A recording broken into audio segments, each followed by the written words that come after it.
Ever feel like you're just kind of going through the motions, like living on autopilot, just reacting to whatever comes your way? Oh, yeah, I know that feeling.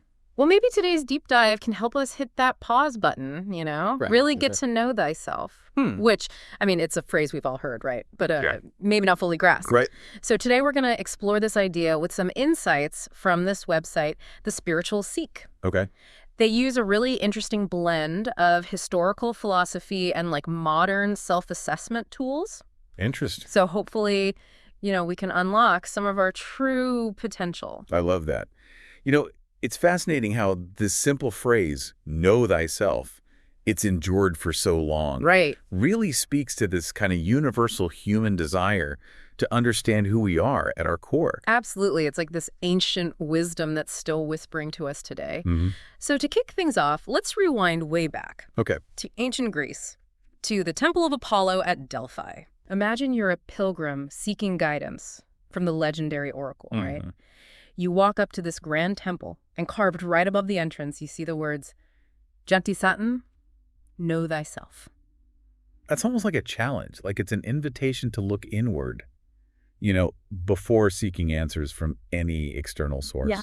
Even the oracle herself, Right. It really makes you wonder, what was it like to live in a time when people sought wisdom from oracles? I know. I mean, was it really about predicting the future, or was it more about finding direction in life? Yeah, I think it was a bit of both. Okay. People wanted to know what their future held, Right.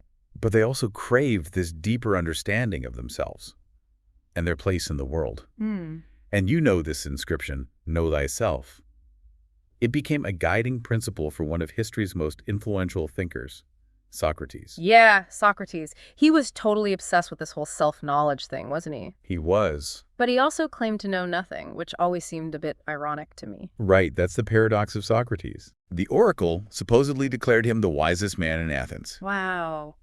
even though he constantly questioned his own knowledge. Yeah. But that's precisely what made him wise. His willingness to acknowledge his limitations. Right. And constantly seek a deeper understanding. So instead of assuming he had all the answers, he just went around peppering people with questions. Yes. Trying to expose the gaps in their thinking. Exactly. He would ask these seemingly simple questions that would force people to confront their own assumptions and biases. Oh, wow. Like, what is justice? Or, what is courage? His questions were designed to get people to think critically about their beliefs and values, not just blindly accept whatever the status quo was. That's actually a pretty good strategy. It is. If you think about it, I mean, think about how many arguments we could all avoid. Right. If we just paused and asked ourselves, do I really understand what I'm talking about? Or am I just letting my emotions kind of cloud my judgment? Yeah, it's seriously some timeless wisdom right there. Totally. And that's why I think Socrates is still so relevant today. Yeah. His emphasis on self-reflection, Yeah. critical thinking. Yeah. Those are skills we can all benefit from, especially in our current world where it feels like we're just overloaded with information, Right. polarized opinions. Yeah. And this whole idea of know thyself, it didn't stop with the ancient Greeks, did it? Yeah, it didn't. It's like this concept that resonated across, cultures and time periods. Absolutely. The Romans admired Greek culture. And they embraced this idea as Nosce te Ipsum, sometimes temet nos. Interesting. They understood that self-knowledge wasn't just about intellectual pursuits. Okay. It was essential for living a virtuous and fulfilling life. So even the Romans, known for their pragmatism and military prowess, Yes. they saw the value in introspection. Yes, particularly the Stoic philosophers, Okay. like Seneca and Marcus Aurelius. Yeah. They believed that understanding your own emotions, your strengths and your weaknesses, it was crucial for navigating the challenges of life with resilience and wisdom. It's amazing how this idea of looking inward keeps popping up throughout history. It really is. It makes you wonder why it's so deeply ingrained in our collective consciousness. It's almost like know thyself isn't just a philosophical concept. Okay. It's like this practical tool Yeah. for personal growth and fulfillment. Mm. And that's something that resonates across cultures and time periods. It's this fundamental human need to understand who we are and what makes us tick. Absolutely.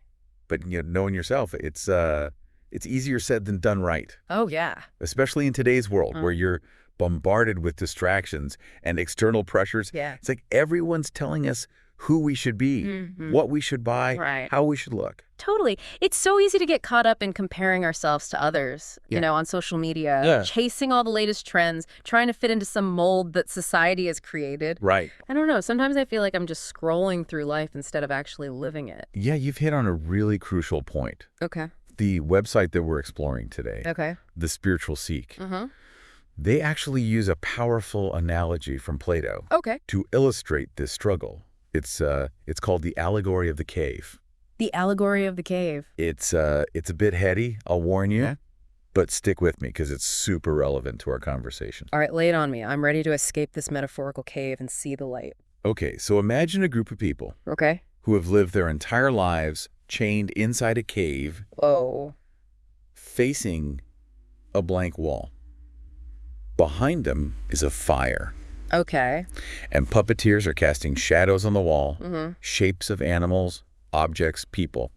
Getting a bit creepy, but I'm following so far. The prisoners, having never seen anything else, believe these shadows are reality. Right. They have no concept of the true world outside the cave. Wait, so are we like the prisoners in this scenario? Our addiction to social media, the constant barrage of news and opinions, are those the shadows on the wall? That's exactly what the spiritual seek is getting at. We can get so caught up in the shadows, you know, the curated images, the fleeting trends, the external validation, that we lose sight of our authentic selves. We mistake the virtual world for reality, and we start chasing after things that ultimately don't matter.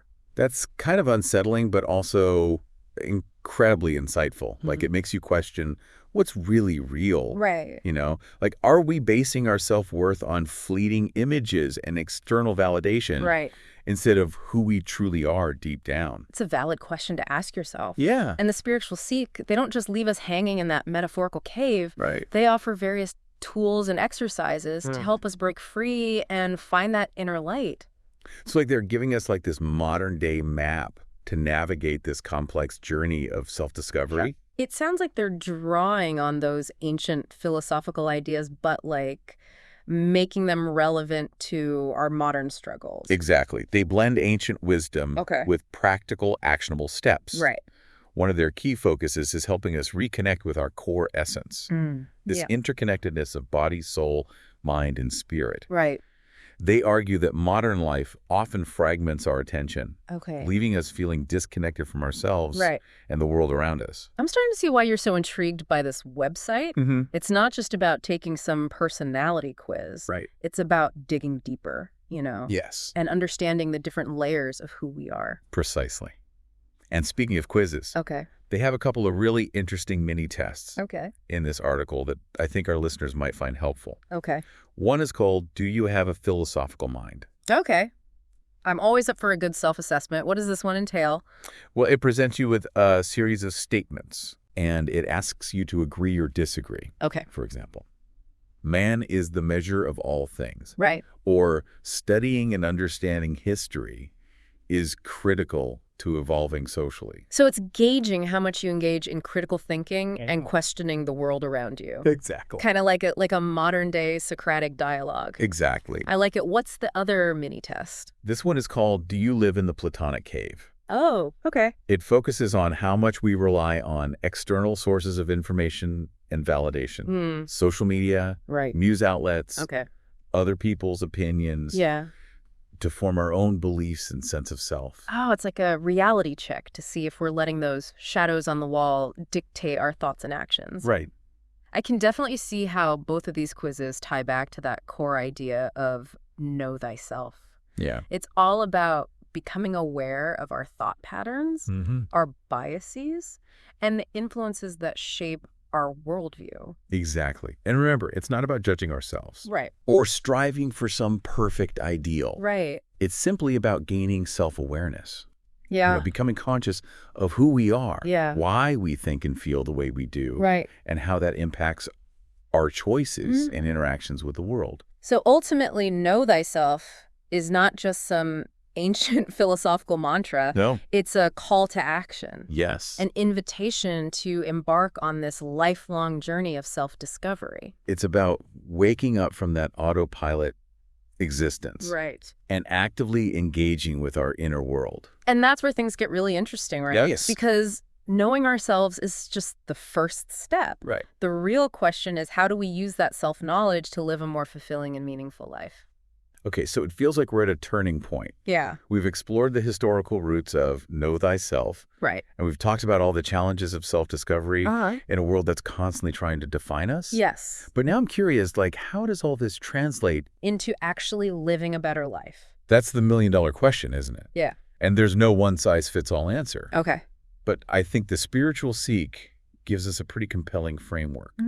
They emphasize that self-knowledge isn't just about introspection. It's about using that understanding to make conscious choices that align with our values and aspirations. So it's about taking action. Yeah. Not just like sitting around contemplating our navels. Exactly. It's about bridging the gap between our inner world and our outer world.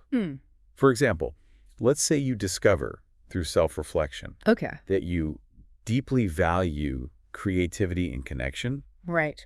And you realize that maybe your current job leaves you feeling drained and uninspired. Yeah.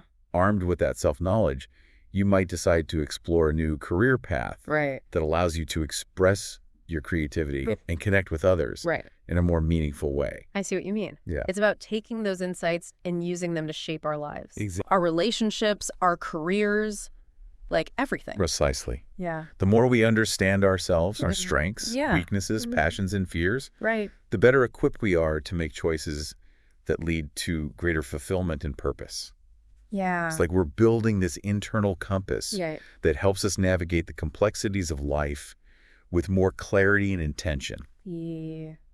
It's interesting because sometimes we make choices based on what we think we should do or what other people expect of us, rather than what truly resonates with our authentic selves. It's a trap that's easy to fall into. Yeah. But when we operate from a place of self-knowledge, we're less likely to be swayed by those external pressures. Yeah. We can set healthy boundaries, make decisions that honor our values, pursue goals that genuinely inspire us. So it's not just about feeling better. It's about becoming more empowered to shape our lives and create positive change. And that brings us back to that quote from The Spiritual Seek. The one about moving the world by first moving ourselves. Let him who would move the world first move himself. Yeah. It highlights this ripple effect of self-knowledge. As we become more self-aware and make choices that are aligned with our true selves, we inevitably influence the world around us. Our actions, our words, or our very presence just carries a different energy. It's like our inner transformation radiates outward and inspires others to embark on their own journeys of self-discovery. That's such a beautiful thought. Yeah. So know thyself isn't just about personal growth. It's about contributing to a more conscious and compassionate world. Absolutely. It's about recognizing our interconnectedness, understanding that our individual journeys of self-discovery are interwoven with the collective tapestry of humanity. So as we wrap up this deep dive into Know Thyself, I want to leave our listeners with a final thought. So ancient wisdom. It's not just some dusty philosophical concept. No. It's like a living, breathing invitation to embark on this lifelong adventure of self-exploration. It's a journey, not a destination. There will be moments of clarity and moments of confusion. Times when you feel lost and times when you feel incredibly found. Just embrace the process. Be kind to yourself. And never stop asking those big questions. Because the more you get to know yourself, the more you realize the incredible potential you have to create a life that's meaningful, fulfilling, and truly your own. Absolutely. So keep seeking, keep exploring, and never underestimate the power of knowing thyself.